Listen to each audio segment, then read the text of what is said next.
Dans le principe, la data coopérative s'adresse aussi bien aux annonceurs qu'aux éditeurs. On voit d'ailleurs que c'est les éditeurs qui se sont saisis les premiers du sujet, et notamment en France avec la Place Média Audience Square, qui ont réussi à fédérer des éditeurs pour monétiser leurs audiences, donc en ayant un intérêt commun à le faire. Le cas qui intéresse particulièrement Mediamat, c'est le cas des annonceurs, et l'expérience qu'a menée Mediamat aux États-Unis dans le secteur du retail montre des résultats très très probants. Cette expérience, c'est 400 annonceurs, plus de 300 millions de profils uniques mensuels, qui sont mis en commun par ces 400 annonceurs pour en faire bénéficier leur campagne publicitaire. Ça permet notamment de construire des segments tels que le nombre de fois qu'un internaute a mis quelque chose en panier au sein de cette data coopérative au cours des 7 derniers jours, des segments dont les possibilités sont quasi infinies parce que la data est mise en commun justement. Chacun de ces segments va profiter donc individuellement aux annonceurs, aux parties prenantes de la data coopérative. Ces annonceurs vont pouvoir ajuster leur ciblage publicitaire en fonction de leurs attentes. Il y a deux idées fortes derrière la data coopérative. La première idée, c'est la coopération. Donc, l'idée que deux acteurs ayant un intérêt économique bien compris vont s'associer et vont mettre en commun leurs données pour en faire bénéficier leur marketing.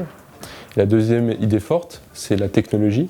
L'idée que la technologie permet de résoudre les problèmes générés par la coopération, donc l'idée que les données peuvent être partagées dans un cadre qui soit accepté par les deux parties. La technologie, c'est résoudre deux problèmes. Le premier problème, c'est la compartimentation des données, pour faire en sorte que l'annonceur A ne puisse pas accéder aux données de l'annonceur B.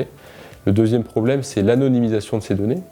C'est l'idée qu'à partir de ce que vous connaissez d'un internaute sur votre site et des données dont vous disposez dans la data coopérative, vous ne soyez pas en mesure de reconstruire des comportements en dehors de votre site.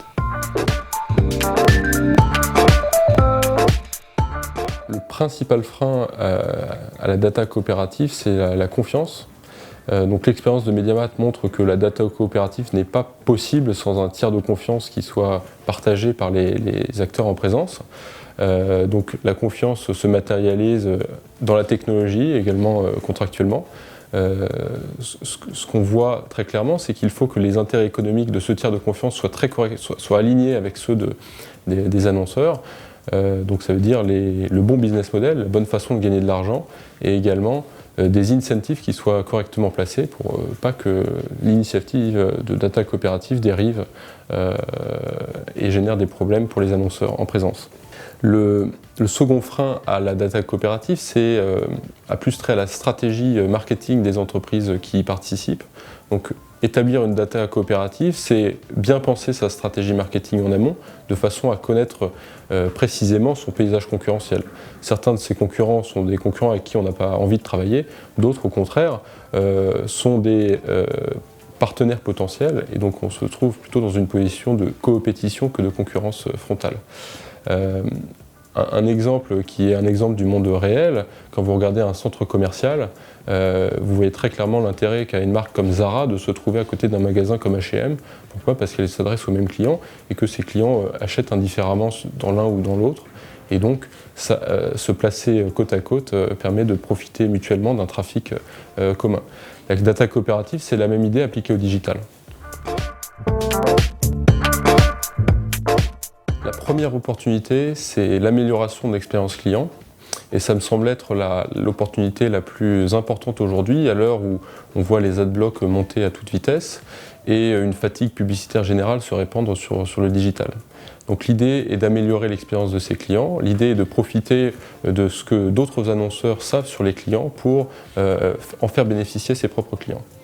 La deuxième opportunité est celle de la meilleure compréhension de ses clients. Donc l'idée, c'est que vos clients ont des parcours de conversion qui sont quasiment uniques pour chacun d'entre eux, des parcours compliqués, omnicanaux, sur différents devices, combinant offline et online.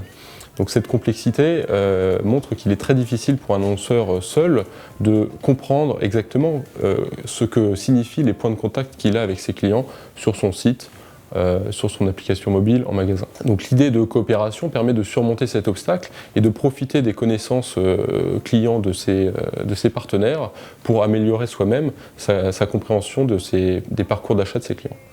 La troisième opportunité qui découle des deux précédentes, c'est l'amélioration de son retour sur investissement et donc l'amélioration générale de son marketing. C'est l'idée qu'en appliquant ça grâce au programmatique à vos stratégies publicitaires, vous allez pouvoir dégager des retours sur investissement publicitaire qui sont supérieurs. Et ça, c'est la beauté du programmatique qui permet donc à chaque segment de clients d'ajuster en temps réel le prix à laquelle vous allez acheter cette publicité.